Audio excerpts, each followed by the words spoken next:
Mais que jornalismo econômico, uma consultoria para o seu negócio e para você, pessoa física, também. Eu sou Fátima Tussi e quero a sua companhia para iniciarmos mais um programa.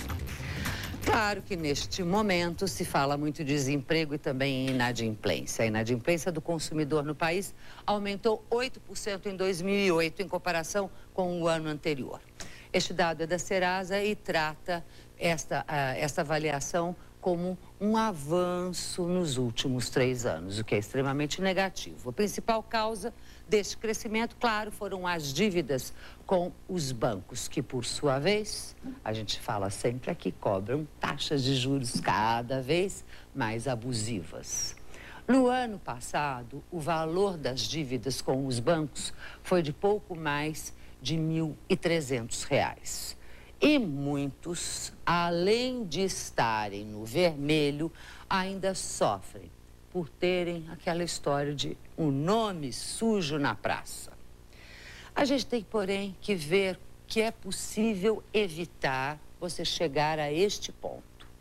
Para entender todas essas estratégias, como evitar, como limpar o seu nome, nós estamos hoje com a advogada Fernanda Figueiredo Malaguti e com o Carlos Henrique de Almeida, que é assessor econômico da Serasa Experian.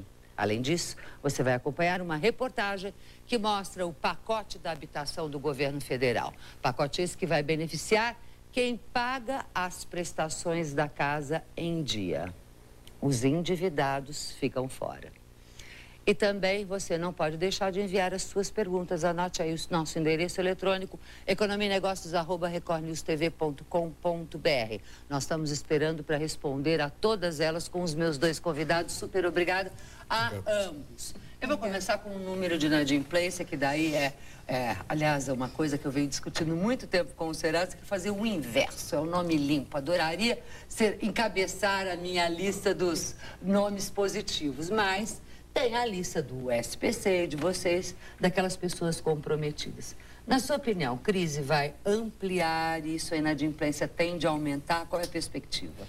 Teremos sim um período aí crítico, pelo menos no primeiro semestre, com inadimplência subindo, isso também por conta daquela sazonalidade que tem no início do ano, com aquelas despesas típicas, né? IPTU, IPVA, matrícula de escolas.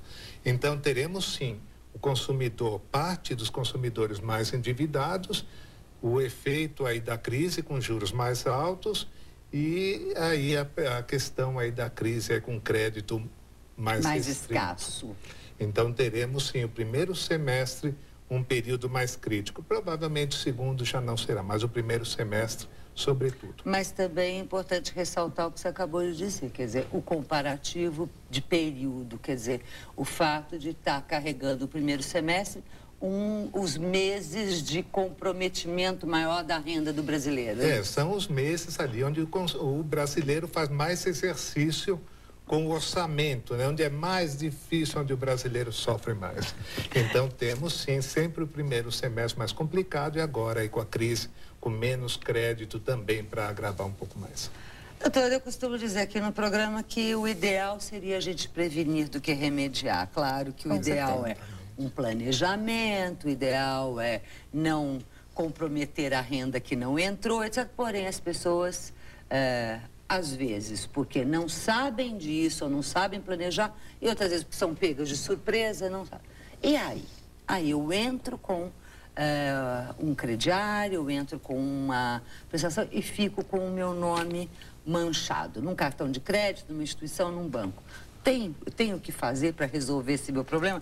Que, aliás, desculpa, eu já vou aqui citar alguns e-mails que estão chegando, desse do Tiago César Duarte, que gostaria, como eu faço para limpar o meu nome sujo na praça? É pergunta típica. É uma situação bem difícil e que acomete muitos brasileiros pelas razões que você disse, ou por falta de planejamento, ou porque por um acontecimento, uma surpresa, uma dificuldade. E para resolver esse problema, o consumidor tem que se conscientizar que ele precisa negociar. Então, ele precisa procurar os credores, ele precisa... E essa procura, esse contato com o credor, ele tem que ser cordial, o consumidor precisa agir de boa fé. ele não pode assumir compromissos que ele saiba que ele não vai cumprir, porque um segundo inadimplemento se torna pior do que o primeiro, porque a confiança, quando a confiança é posta de lado, o credor ele não tem obrigação de fazer o acordo.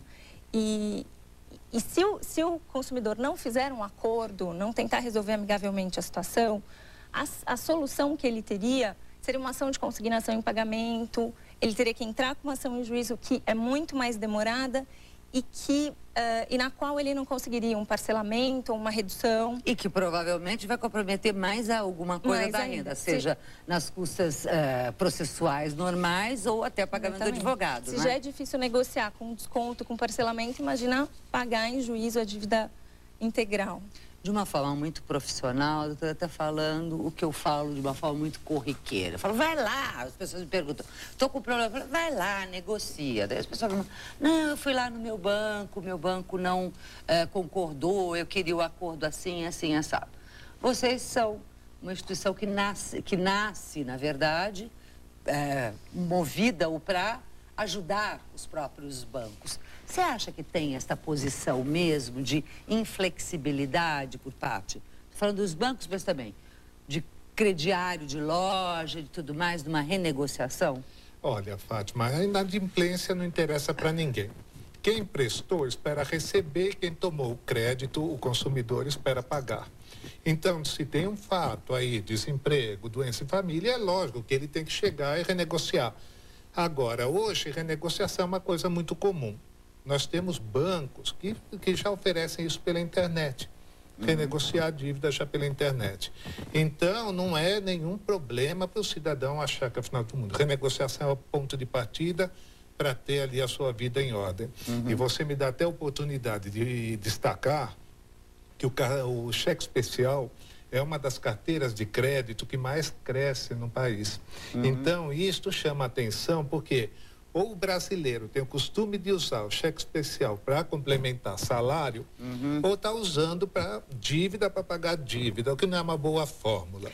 Nesse sentido, matemática e financeiramente é a pior fórmula. Exatamente. Porque o custo do cheque especial é maior do que qualquer outro, os juros do cheque especial, do que qualquer outro, provavelmente, juro que ele venha a pagar. É que o consumidor, quando ele fica numa situação difícil, ele começa a correr atrás de recursos disponíveis para pagar o cartão de crédito. O cheque especial está ali disponível. Na conta. Então, ele acaba formando uma bola de neve, que não é a intenção dele, mas ele acaba formando. Eu vou aproveitar porque eu já tenho uma pergunta que vem do Rio de Janeiro, vem do Dona Riva do Rio de Janeiro, que ela diz exatamente isso.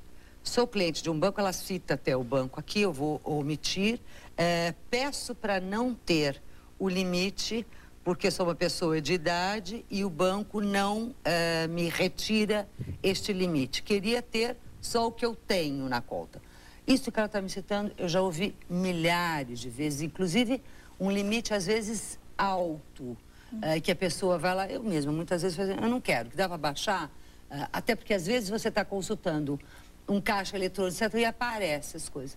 Doutora, nesse sentido, ela tem como? Existe maneiras do banco de coibir? Eu sou o cliente, eu é que quero, eu coibir isso? Tem sim, porque é um serviço que ela não solicitou. Está lá disponível a ela, mas a partir do momento que ela diz, eu não quero, isso me prejudica, me atrapalha, eu não estou interessada nesse serviço, o banco deveria sim indisponibilizar. Porque se atrapalha, se não... Veja, ela é cliente do banco. O relacionamento deveria ser mais próximo, né? O relacionamento deveria ser mais... Nesse caso, em não havendo, cabe algum tipo de ação? Em não havendo a concordância normal do banco? Porque é óbvio que o banco faz exatamente...